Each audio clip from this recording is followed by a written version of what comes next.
And we are live for episode 36 of Lowering the Barrier. Today we have a very, very special guest. This is somebody whose research I have been following for quite a number of years now. I have read her breakdowns, her actual research. She's like genuinely brilliant. Her social media posts are consistently going, viral because they help clear up the misinformation and debunk. And without further ado, let me get into the intro. I always do kind of hyped up intros for every one of my guests. So today's guest is one of the most trusted and well respected voices in the fitness space, especially when it comes to women's health, strength training, and cutting through the noise with real evidence based clarity. Dr. Lauren Colenso Semple is a muscle physiology researcher with a PhD in integrative physiology, and her resume reads like a greatest hits of modern exercise science. She earned her master's under Bill Campbell, worked in Brad Schoenfeld's lab, and spent time with Andy Galpin in California, collaborated on research with Eric Trexler, who's a friggin' genius with statistics and honestly just everything in life. And then she completed her PhD under the one and only Stuart Phillips, who is insane with protein research. If you are into research, those are some of the most elite names in the field. So for her to be able to just have that stack is insane. She's also a co-owner and author of Mass Research Review, where she helps distill complex science into practical insights for coaches, lifters, and just everyday people who just want to understand how to train, eat, and feel better without getting swept up in the hype. If you've been confused by things like cycle syncing, hormone related nutrition advice, or the explosion of menopause misinformation online, this conversation is for you. Lauren, welcome to the show. Thank you so much. Yeah, it's I told Lauren right before this that I've followed her research for such a long time, and I've been such a fan of hers, and so it's really cool to have you here. Without further ado, let's get right into the meat and potatoes of things.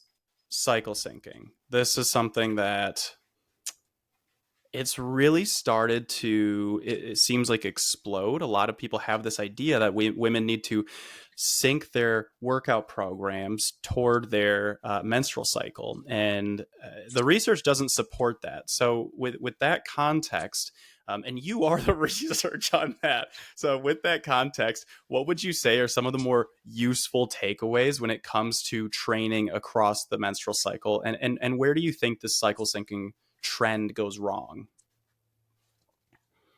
I think the cycle syncing trend, among others these days, really misses the mark because it makes everything about hormones and just sort of reduces women to their hormone profile, whether that's on a given day or in a given week, or in the case of menopause, in a given life stage. And it's really problematic because it kind of takes the agency away from the woman who is trying to get fitter and stronger or lose body fat, whatever the goal is. And it introduces this huge layer of confusion because you're trying to, dial in your diet and your training and improve and optimize. And then someone says, oh, well, sleep is also important. So then you're tracking your sleep. And then you get this cycle syncing message, which throws a whole wrench in the mix because it basically tells you during this week you should be taking it easy, and then for these couple days you need to go as high intensity as possible, and then for this week you should be doing cycling or endurance exercise, or there's a various sort of templates for this, but ultimately it's basically saying make drastic adjustments to your training based on your cycle phase. Yeah, and it's not only is it adding complexity, which that's not a good thing when we're talking about long term sustainability and adherence. We want to be as simple as possible, especially if simple is just better. But the not every woman's cycle is the same. I mean, even two cycles for the same woman aren't necessarily the same. So would you say that it's more fair for women to auto regulate based on symptoms rather than adhering to these synced cycle kind of training templates? Yeah, absolutely. And so, one thing I think it's important to clarify is when we talk about this cycle syncing idea, it's the whole cycle. So it's not just while you are on your period, it's the menstrual cycle starts with the period, but then it continues, and that's when all of these hormone fluctuations start to happen. So it's not that I'm telling people they shouldn't back off or adjust as needed if you have uncomfortable menstrual symptoms. That to me is a no-brainer, and we should auto-regulate the same way we would any other aspect of our lives that would interfere with our training. Any sound program should have an element of that, because we're humans and we're doing more than just training. And so there are some days where we wake up and we don't feel great, and or something happened in our personal lives, or something happened at work, or we don't have the full hour that we hoped we would have to train. I mean, there's just so many circumstances under which you might not be able to train optimally every single day, and that's completely fine. And I think we should include menstrual symptoms as a piece of that larger puzzle of just being a human and smart autoregulation. And when somebody wants to, let's say their goals are getting stronger, building muscle, changing their body composition, whatever it is, if we are telling people to follow these specific, cycle kind of things, we're hamstringing their progress in a way. We're telling women that maybe for a quarter or half or more even of the time that they're not allowed to train as they want to train for their goals, which is it's a strange thing. Now, as you're posting this on social media, do you find that there's pushback? And this is almost a rhetorical question because, but I do want my audience to know that, yeah. Do you experience pushback? Pushback is putting it lightly. I would say hate and vitriol and accusations of me hating women. It's kind of wild. It's still I'll never really understand why it makes people angry, because I feel like my message is really measured and balanced, and it's just like, hey, you know what? This isn't a big thing. We don't have to worry about these pre-planned changes in increasing volume or intensity, or resting or not training at all, or adjusting your program, all of that. Don't worry about it. Train hard every day that you plan to, and if you don't feel up for it, then that's cool too. Skipping a workout is not a big deal. So you'd think this would be met with some enthusiasm, Relief, because yeah. I'm like, yeah, you know what, if we had to worry about all of this, it would just make training that much more complicated. It's increasing the barrier to enter, as far as I'm concerned. And so I would think that this would be good news. And for some reason these days online, particularly when it comes to messaging towards women, it's somehow seen as empowering to have this laser focus on hormones, Yeah. and to basically say, you're not a man, you need to be training completely differently than a man. And if one of the major things that distinguishes you from men are the fact that you have a menstrual cycle. And from my perspective, this is really just marketing, because the more complicated you make things, the more people look at it and say, well, I couldn't possibly figure this out myself, so you must hire me for this program, or I must be taking these hormone balancing supplements, or whatever the sell is. It by me coming in and saying, you know what, I did the research, it doesn't actually matter, let's move on, all these people are like, hold on, that's my entire business that you're attacking right now. Right. And I think it's a lot of people use that phrase, I did the research. You can use that phrase in such a different way that Yeah. I don't think it compares. You when you say I did the research, you're not meaning level one being I looked at some blogs on Google. Level two maybe being like I looked at the abstract of a of a study on PubMed. Level three being like I actually found the study itself and went through it. No, you are the lead author on a lot of these papers, so it's like you really did the research. You are the research, and so it is interesting. When you're getting, yeah, I mean, pushback is a light way of saying it. Some of the vitriol, like you said, that you are getting, it is surprising because you're not telling people needs to be more complicated. You're trying to simplify it and telling people it can be way, way, way less complicated, and you'll get better results from that. I think there has to be a degree of sunk cost fallacy, and not only the time that maybe somebody has spent trying to learn about certain topics, but then also maybe the money they've spent on certain programs or supplements. Um, it has to be that. Have you gotten any accusations of being bought out by big whatever? No, it's more promoting masculine Oh, training, or you know, I'm being a shill for the patriarchy, those types of moments. oh yeah. um but people really don't understand how difficult it is to do this research properly. And Hmm. so, even when we look at the data, when we look at other papers, there are papers that say, hey, we found this, and we're attributing our findings to this hormone or this fluctuation or this profile here. And they didn't even measure hormones.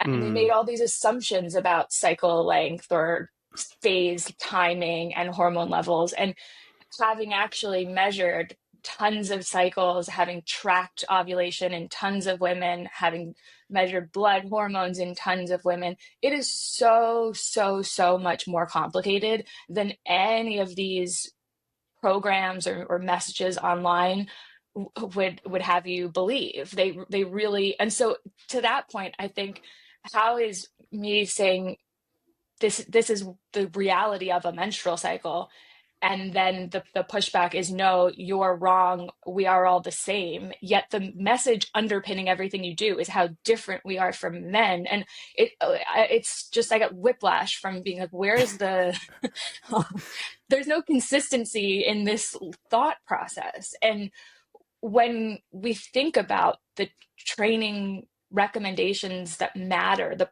principles of a training program that's going to get you results, consistency is it.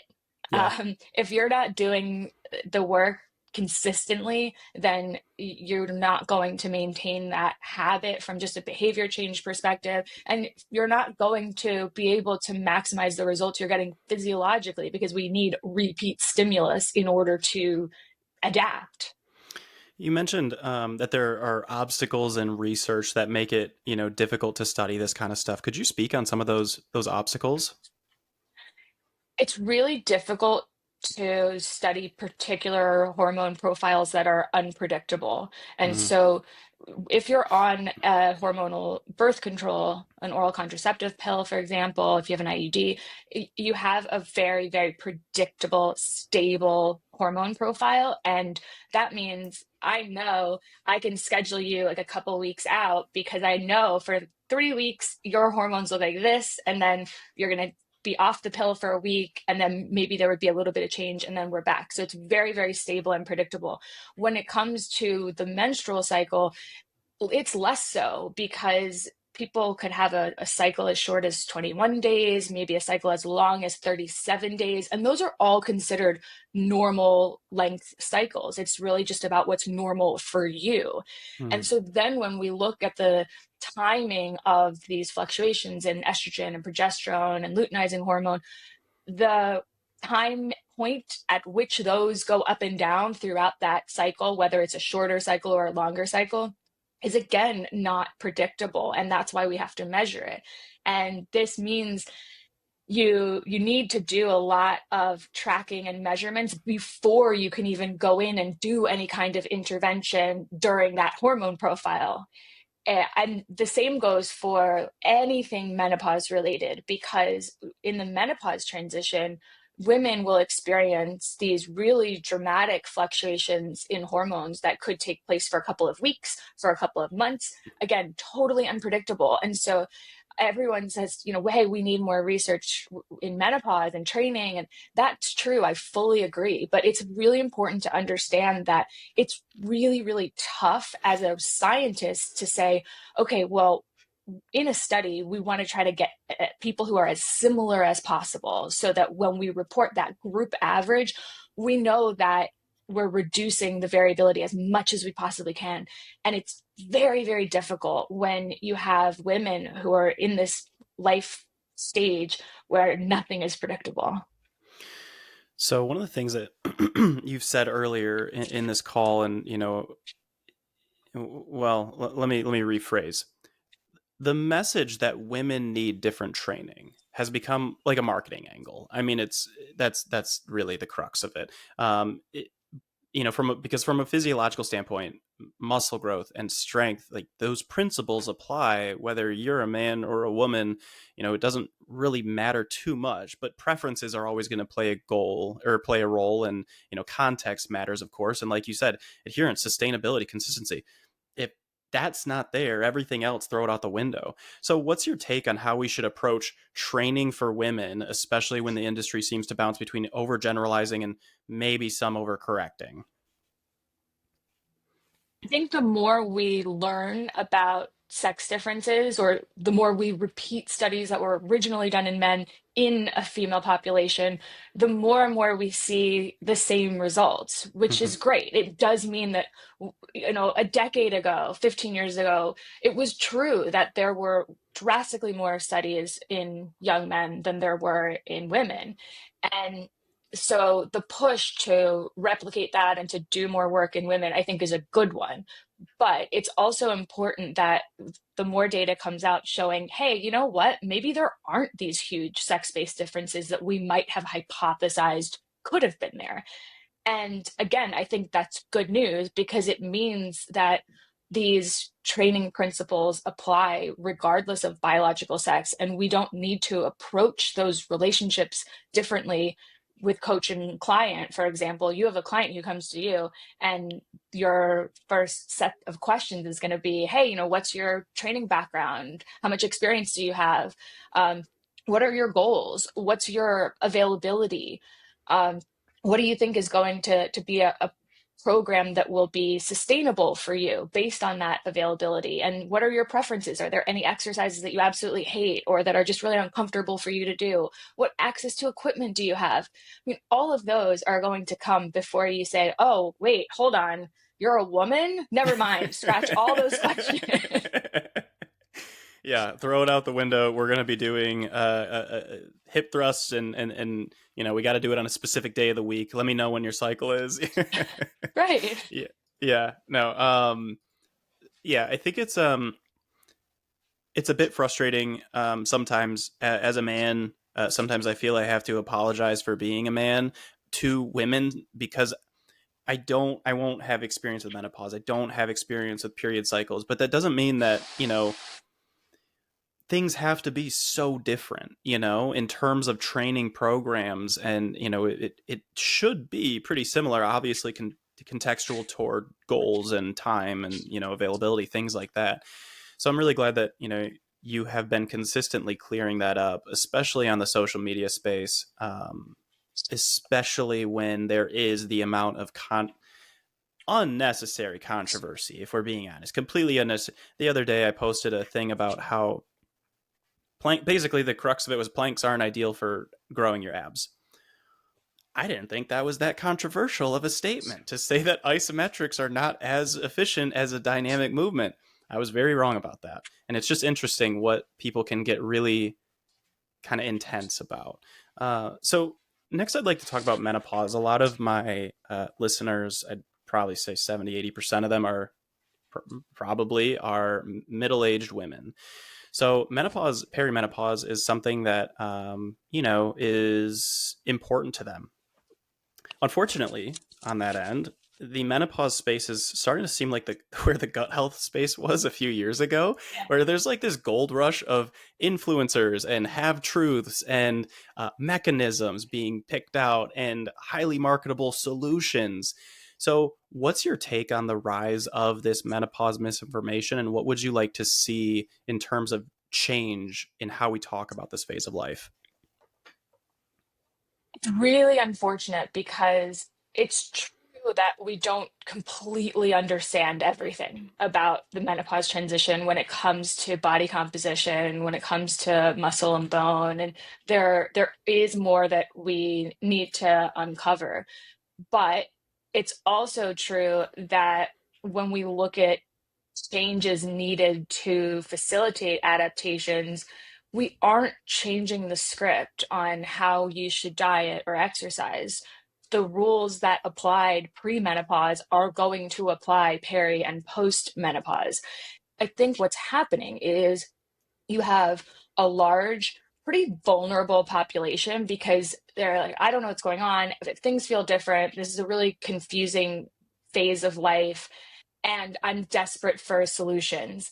And then you have people in the wings saying, hey, I got you.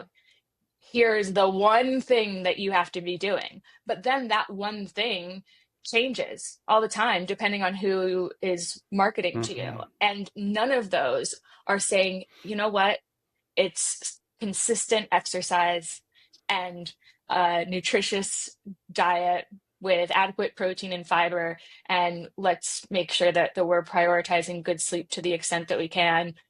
None Yeah. of that is is the message. It's supplements, it's hormones, Named it's diets. weighted vests, Yeah, it's an weighted vests. anti-inflammatory Yes. diet. Yeah.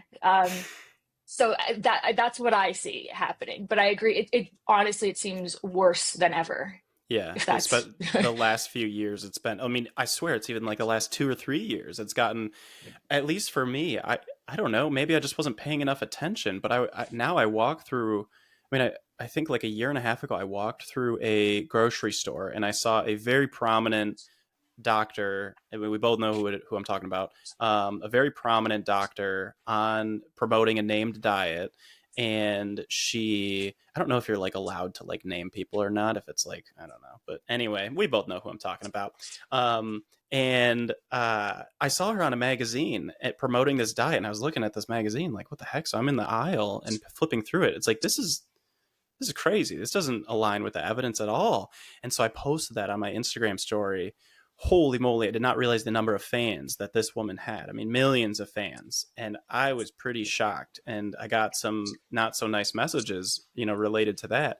So when we're thinking about trying to almost like go against some of these massively prominent figureheads in the space that are promising solutions, what do you think the right approach is? I wish I knew the answer to that. Um, I think anything that can be viewed as attacking someone personally is probably going to get views. And so, in some ways, I understand why people take that approach because it's controversial. You're doing Yep. a reaction video, and those things are big on social media. Those things work. Um, but I don't know if the net result is positive or negative because you have the people who are, diehard fans of somebody who's promoting this stuff. You're not ever changing their mind. Right. Um, and then you have the people who are maybe just finding out about this topic, and it might be helpful for them to look at another perspective. And then you have some people in the middle who are perhaps open to changing their minds. So I think the approach is probably not to speak to those people who we know we're not never getting through to, and instead speak to the other folks who genuinely want to understand why there is this disagreement or why there is conflicting information. I think that's a really good perspective to have. And it actually helps me out too, because I've been somebody who does not really want to do the reaction videos, finding some clip where it's like somebody says something on a podcast or on their social media platform, and then you take a picture, you clip it and you're like, and then you try to dunk on them. Danny Lennon, I'm pretty sure it's Danny Lennon on the Iron Culture / Mass podcast, mentioned that doing these reaction videos it just adds to more divisiveness, and I can't agree more. It's you're gonna get a subsection of your audience that already follows you that's like, oh yeah, this is awesome, way to go, it's great. And sometimes it can be for debunking, especially if they're harmful claims, but I do often find that it's just, will it get you a lot of views and clicks? For sure. Like, yes, it will. But it also just creates this divisiveness where it's like, you're wrong and you're stupid for thinking the way that you are. Whereas if you just kind of openly educate the way that you have been, you do post. I love the way that you're going about social media. You are posting like these claims and then you just post like the reality and the evidence beneath it. And you're doing it in a way without picking out specific names, without picking out specific people, but you're targeting the claims and educating the people who are open-minded enough to kind of embrace them. So I think you're doing such a great job of that. For the you know what advice would you have for the average consumer who's trying to evaluate the credibility of a claim or a person when they're not trained to dissect research themselves? Because I mean, I don't have a master's, I don't have a PhD. I had to read Eric Trexler's very lengthy stats guide to really, like, I had like a decent understanding, but that was insane. It was so impressive. And obviously things like mass have really helped me. But for the average person who's like, this isn't their job, to try to do this, and they're not a researcher, what would you what advice would you give them to try to just kind of diagnose the credibility of a claim or person? Scientists or evidence-based people typically speak with some nuance. And so you'll rarely hear somebody say, you have this problem and this is a singular solution, and point blank. Um, so I think the fear-based messaging, the sort of singular messaging of a solution, anything that ends in a sales pitch, these are Mm-hmm. all sorts of red flags. An overemphasis on supplements is a red flag. And promoting anything in a way that makes you feel like you're broken, something's Mm. wrong with you, something needs to be fixed. That's the hook for the sale. And it's a really damaging way to speak to people.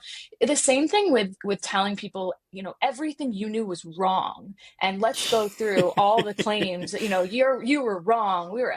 Uh, it's, it's inflammatory. It's not a reasonable way to have a discussion. And it's really just to try to get people in and get them hooked, and then get them to buy whatever you're buying. The other thing I think we need to look out for is, are these people engaging with other experts in the Mm. comments? Mm. Because you will find that people will go on and, before they do these reaction videos, there are MDs and PhDs who will go in the comments and say, hey, can you send me a link to that study? Or, hey, that was actually in rodents. Or, hey, there's actually a newer study in a larger sample where they found the opposite. What do you think about that?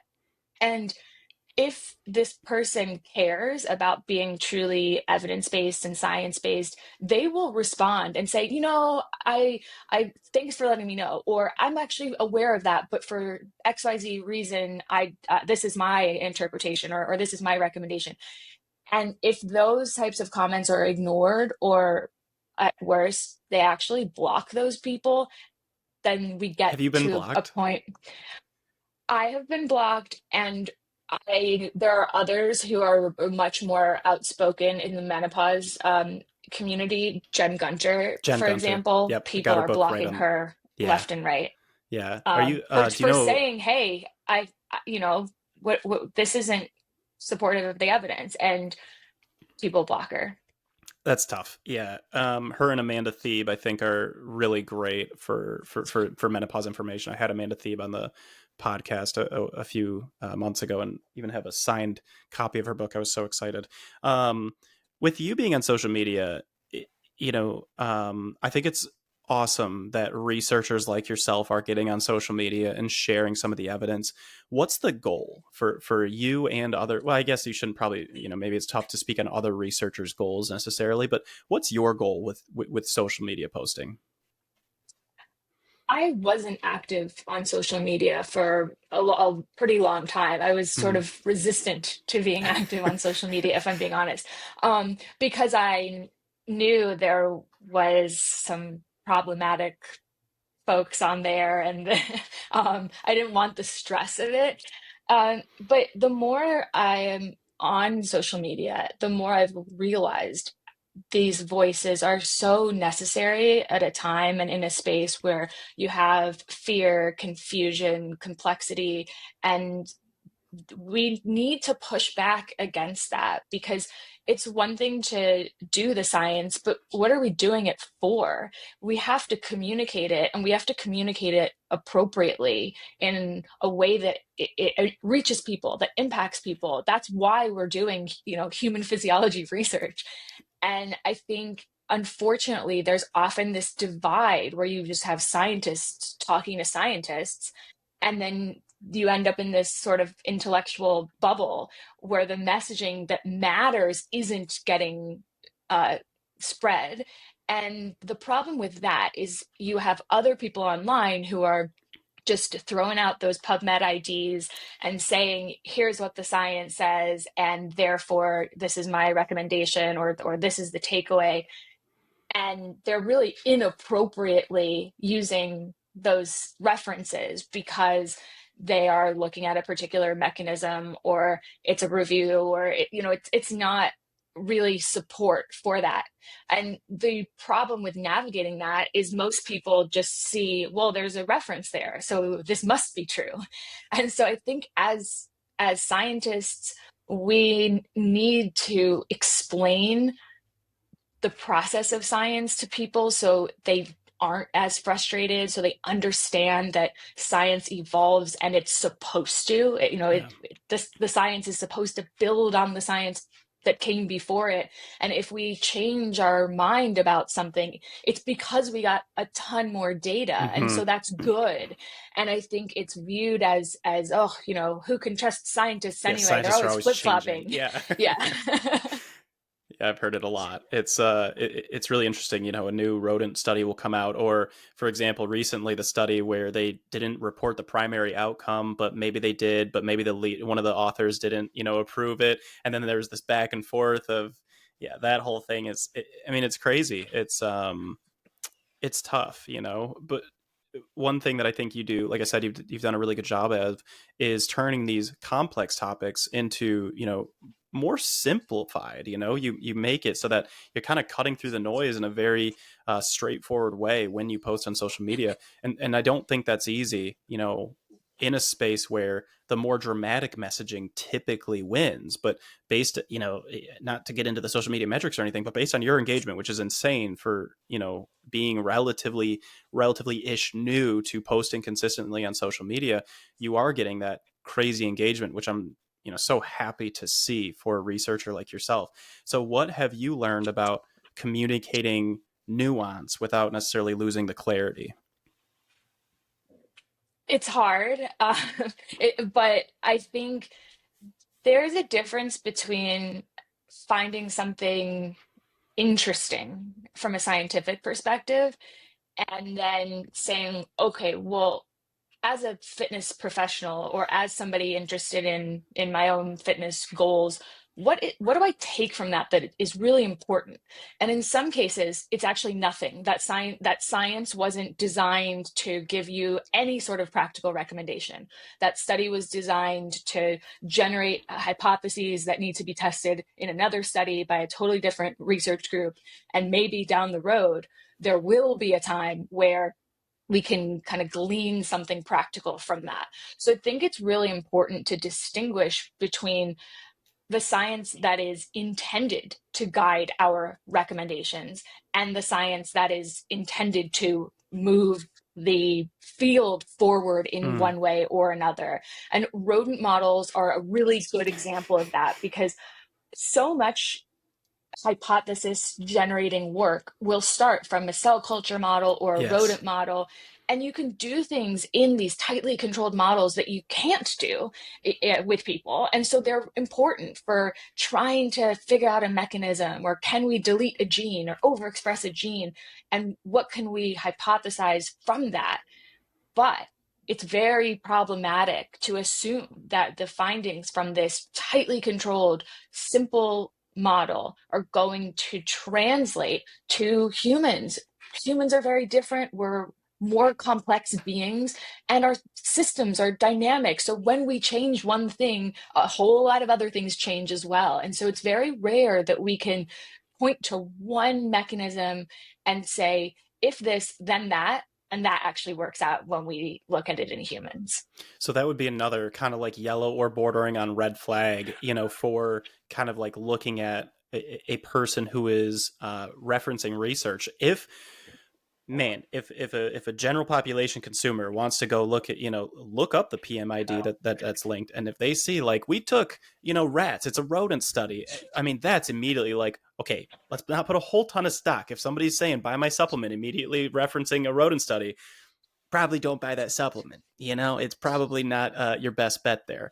But yeah, I think And I anyone who is legitimate and transparent and evidence-based, if we talk about an animal model, we're going to tell you that we're talking about an animal model. yeah. Um, so I think when people start to reference papers that are either really leaning heavily into rodent data or really leaning heavily into one particular pathway or Mm-hmm. Some and mechanism. it's like, what's the result here? Because if we're talking about fat loss, I want to see a study where people lost body fat over time.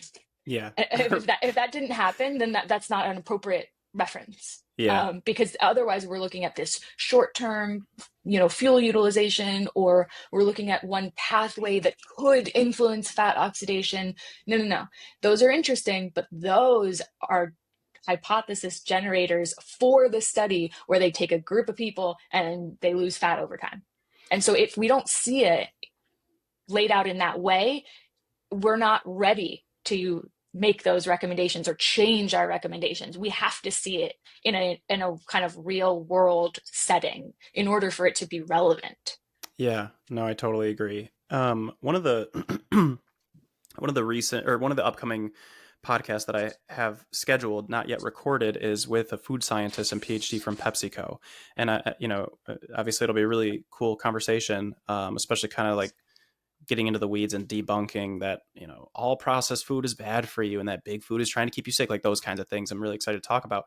But one of the things that PepsiCo is doing is trying to put out free education for certified personal trainers and nutritionists. They're already doing this for registered dietitians, but it's more sciencey, more nuanced. And so they're trying to drill down into the personal trainers specifically because in their market research, and there's a point here, I promise, in their market research, they found that more of the general population is listening to personal trainers for their nutrition advice, for example.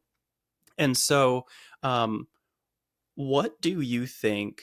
What responsibilities do you think both fitness professionals as well as researchers have when it comes to communicating evidence to the general population?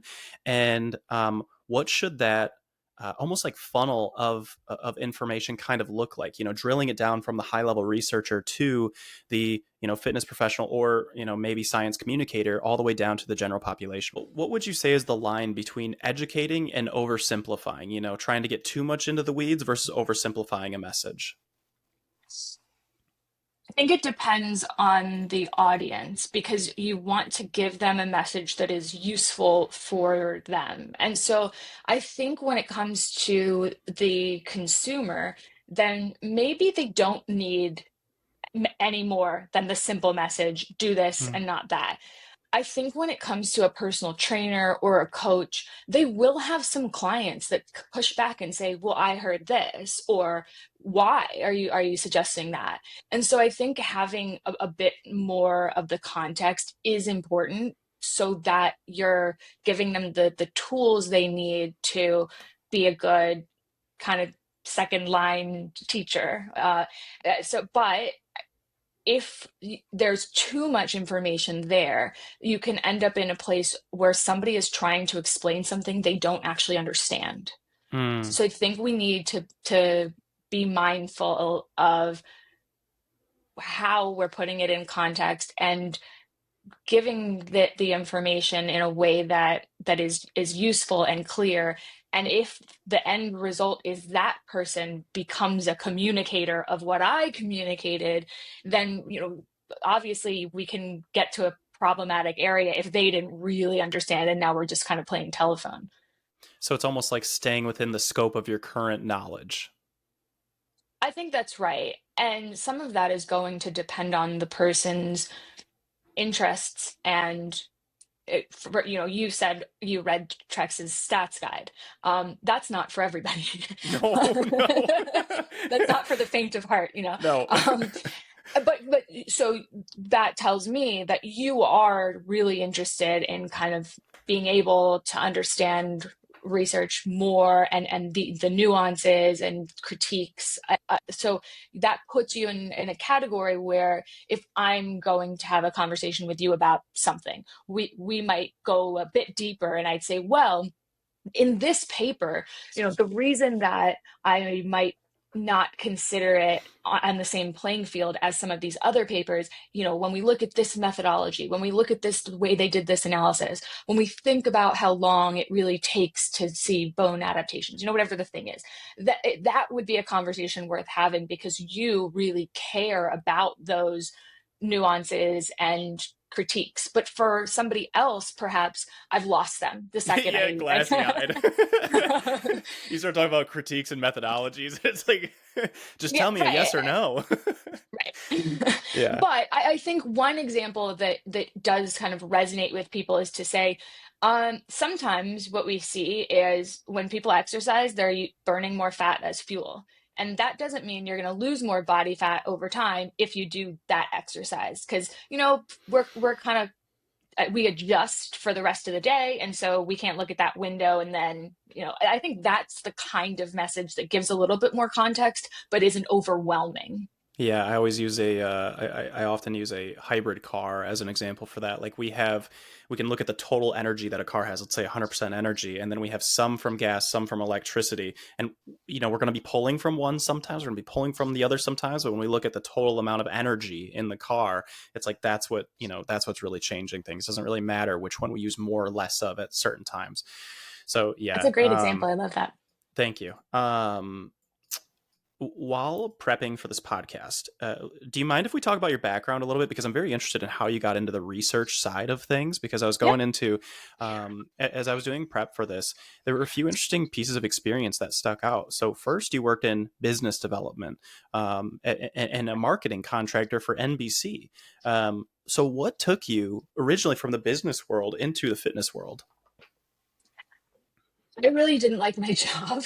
And, As um, a marketing contractor? yeah, I mean, I did it. It was like, what do you do with an undergrad degree? Not Yeah. you take the job you're offered. Right. Um, Yeah. and of course, looking back, there's a lot of valuable skills that I learned both working for a smaller company and then NBC, a larger company. For But sure. really, I was in fitness was kind of my outlet. It was what I really enjoyed after work. And then I started teaching group fitness for fun. Yeah. And ultimately, I became a kind of full-time fitness professional, and I left that business job. I did some things that kind of intersected business with fitness, but it was really my interest in maximizing the results for me and then for Hmm. my clients at the time that led me to be so interested in the research. And I decided ultimately to go back to grad school and pursue the master's degree and subsequently the PhD. So what was the time course between what age were you after undergrad? Like something like, 22, 21, 20, 22, 23, 21, 21, I think. Yeah, 21. And then what age did you decide to go pursue a master's? 29, 29. Okay, so there was a significant amount of time in between there. Was that 28, 28, so 29. 7, 8 years, something like that? So a significant amount of time, for what was your bachelor's in, remind me? I don't know if I saw that. Psychology and nutrition. Okay, psychology, nutrition. So it was within the same, somewhat of, you had a science-y background, for sure. It was Yeah, I doing did some research in the psychology world when I was an undergrad. that's so cool. So then, going back and between that 8 year gap, I saw one company that you worked for. You spent 4 years working with a program called Speedball. What was that experience like?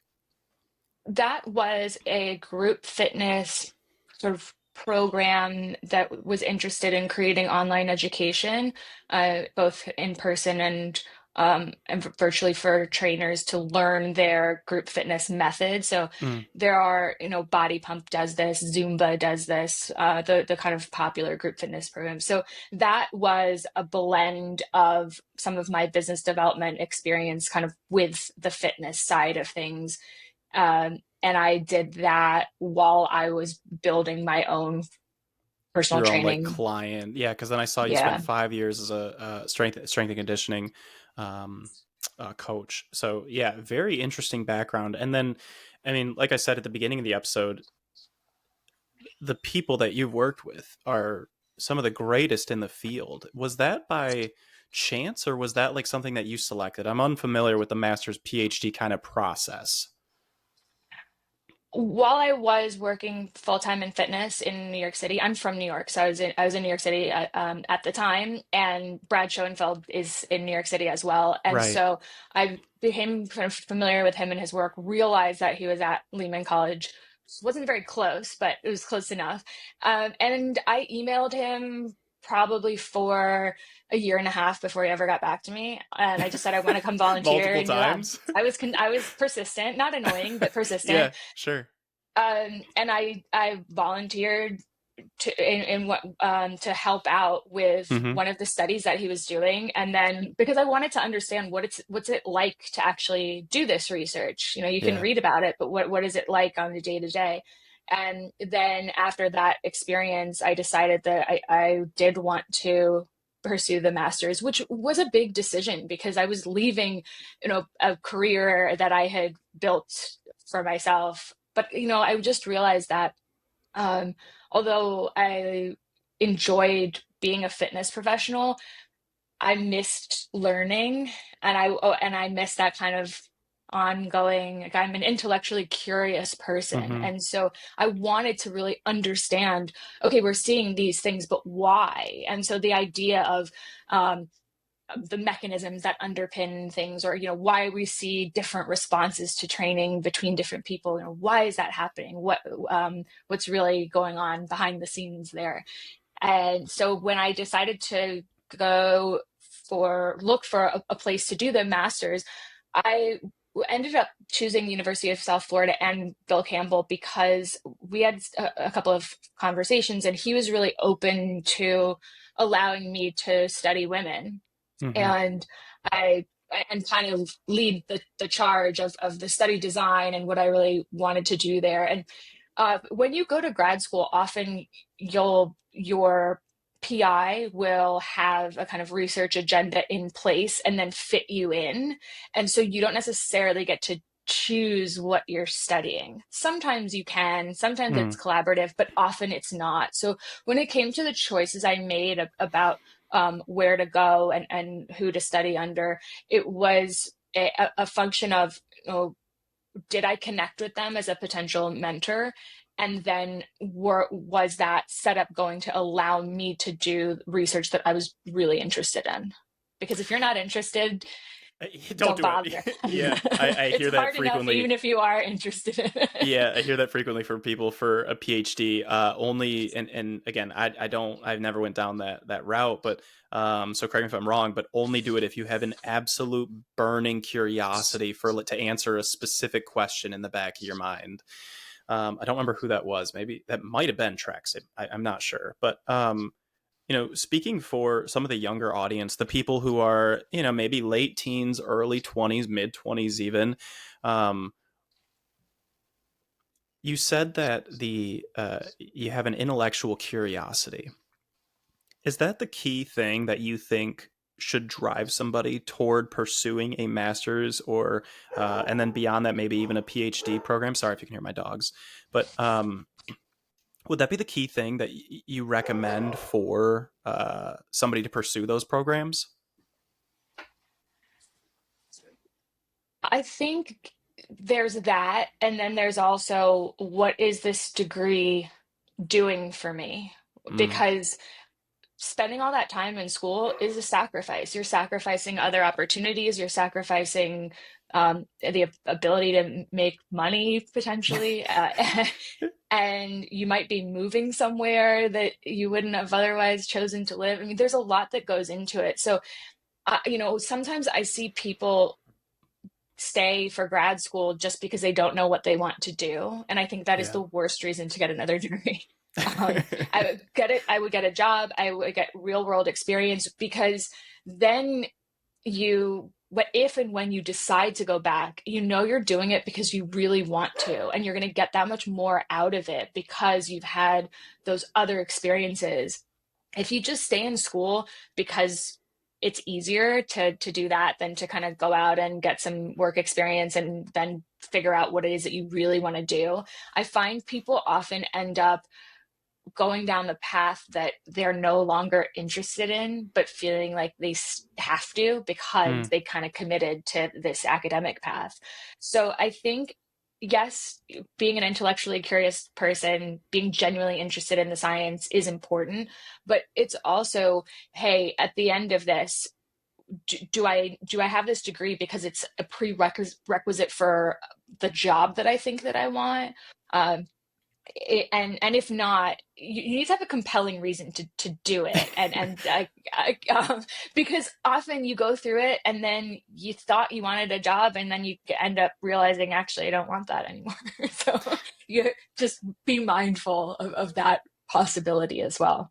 yeah, there's going to be a huge amount of sacrifice in time and all the other things that you said, but yeah, kudos to the people who do go through with it, because and also the people who decide that it's not for them, because overcoming that sunk cost fallacy of like, well, I've made it this far, I should probably just keep on going. Like, both things are very brave. Knowing what you need to do that's best for you at any time, I think that's a tough decision to try to tease out.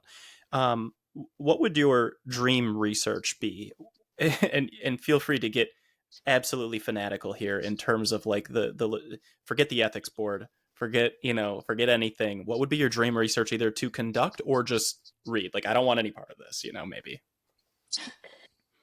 I would, I'm really excited about the idea that what we do in our younger years or in midlife is really going to impact how we age. And so I think what we will start to see is more research in that middle age, older population of people who are actually fit and have been training for years before they enter the menopause transition, let's say. And I would hypothesize that you are setting yourself up to be in such a better position if you build that, muscle bank over time before you start that aging process. But there's so much that we don't really understand and that it's really difficult to test. So I would love to see, really long-term studies on people uh, who are fit and aging, and then really long-term studies on people who are really sedentary and aging, and then start to see, okay, then when we look at these hormone changes, or when we look at sex differences, or is it that, or is it really just aging is the thing that's a problem? And going into that time of life having been fairly sedentary, or just not prioritizing your health, your your muscles, your bones, your overall body composition, all of that, um, we can make these assumptions about aging or muscle loss over time by measuring a group of 80-year-olds and a group of 20-year-olds, and kind of mapping that trajectory, but it doesn't necessarily say that has to be you. So my dream study would be to follow people for a really, really, really long time and see if being consistent with your training actually, what difference does that make? Because I imagine it would be a big one. And so this would be like an observational study where you're picking people who are, correct me if I'm wrong, but this would ideally be an observational study where, you have the more fit people and the more sedentary people. Yeah, I think it would be that, but with some assessments along the way. Mm. And so you'd say, okay, well, if I have somebody who is considered, trained, like I'm going to get an Eric Helms, who is arguably highly trained, and we're going to Arguably. say, At least um, his calves are. well, I don't think he could possibly do any more for his calves than what he's done. So we The can at least medieval give it an torture A device. for effort with that torture device. Um, yeah, I'm interested in seeing the long term impact, Yeah. because what we know is, hey, training is important. It's never too late to start. Having muscle is important. You can put on muscle even when you're 80, and all of that is really, really good news. But we don't really know how starting out with way more muscle is going to affect you, because we don't have enough of those people in that Yeah. age category right now. Right. Yeah, it wasn't we didn't have barbells in the 1800s. Well, maybe they did, but at least they didn't look like they do now. They didn't have the full the weight training. I think if you put any average gym goer, like relatively consistent gym goer, send him back 1,000 years. I mean, he's going to be a Greek god compared to everybody else with Yeah. our access to food, with our training protocol, all that stuff. But if you Um, think about like our grandparents, yeah, that kind of population right now, if you have somebody who lifts weights in that yeah. age group, it's rare. They It's look and, very and rare. rare, and they look great. Like they're Yes, moving so much better. Um, 100%. Lauren, just a few more. I have some rapid fire questions if you have the time. Shouldn't take more than 2 minutes. Is that okay? Yeah, of course. Okay, so rapid fire, 4 questions. What's one fitness myth you'd delete from the internet forever? I know you're going through like 100 right now. Mm, that men and women need to train really differently. Awesome. What's a recent study that surprised you or changed your thinking? And I know like this is tough because we go on meta-analyses and the bulk of the evidence, not singular studies. But was there one recent study that was like a little bit like, oh, interesting? Yes, I'm actually writing about this for mass right now. And this Ooh, is a sneak paper. peek. This paper came out in Nature, and it was a network meta-analysis looking at training recommendations for bone. And it kind of looked at aerobic exercise, resistance exercise, the combination of the two, jumping, walking, and Tai Chi, I believe.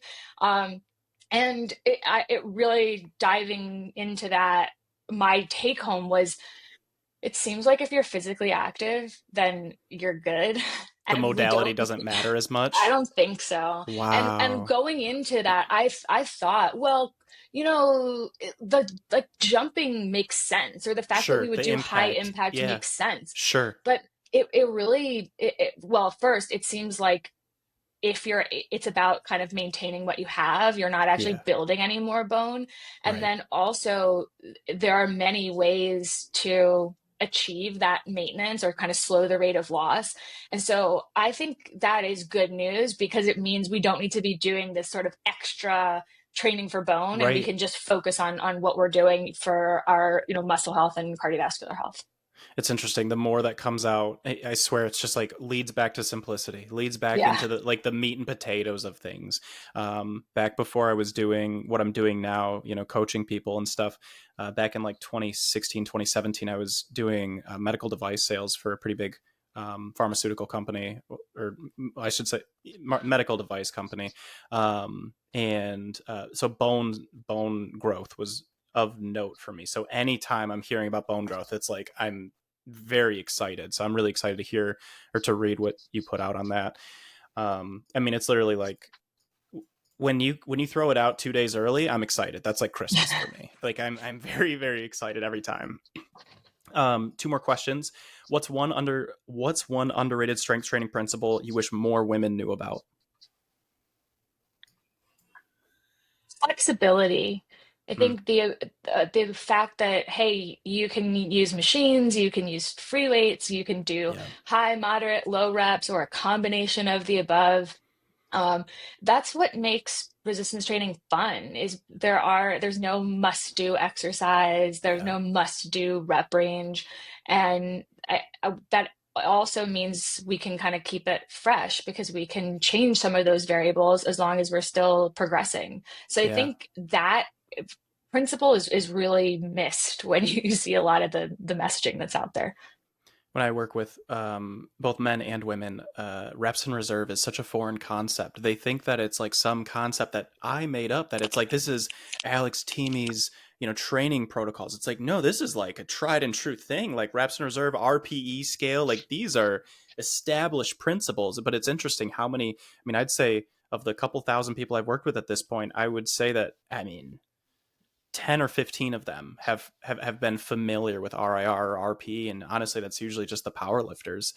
It's um, really hard to articulate failure, and I don't like to really use that word right. because it sounds scary. Yeah.